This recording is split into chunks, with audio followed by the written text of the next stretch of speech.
Okay, let's go. Ito yung palagi kong ginagawa, yung daily routine ko kapag sa umaga. Kanta ng mga pagkain, yung mga pasyente natin.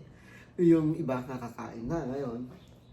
Pakita ko sa inyo kung ano yung kadalasan na kinakain nila. Yan. Yan. Mga soft kind of diet. Nandyan yung nandyan yung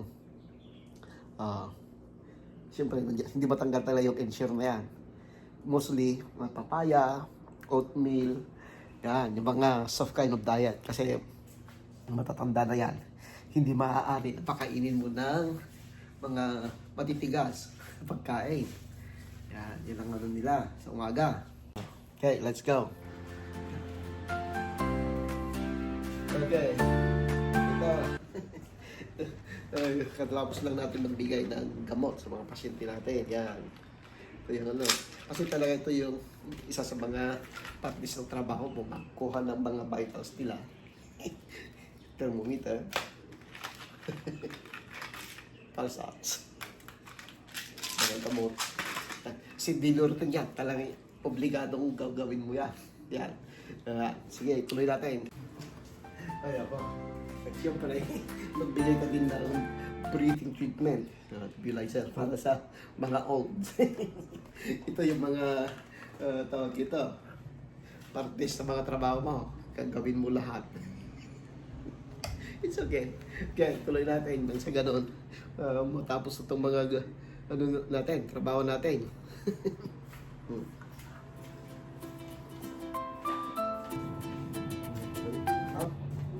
Let's go. Let's get up. I will give you your medicine. Okay. I'm gonna put my gloves first so that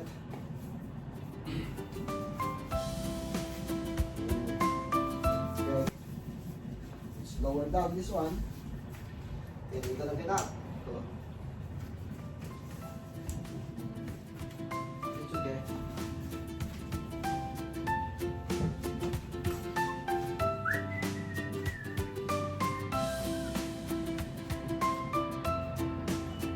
Right?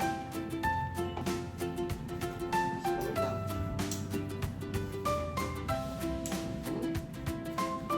And this one. And down. Hey, what happened? Come.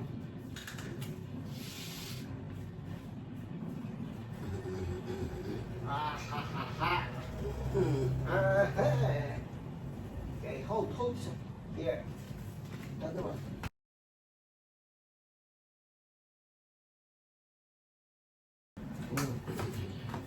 You okay? Still okay. Still dry. Okay. Fix muna natin tong bed bago siya lumabas para masalan na yung trabaho natin. Okay.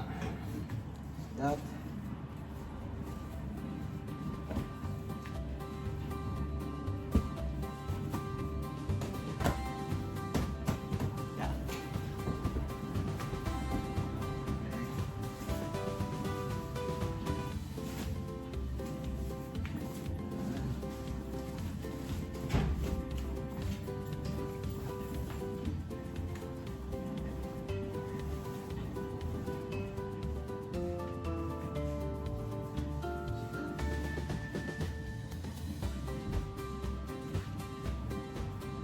Yan.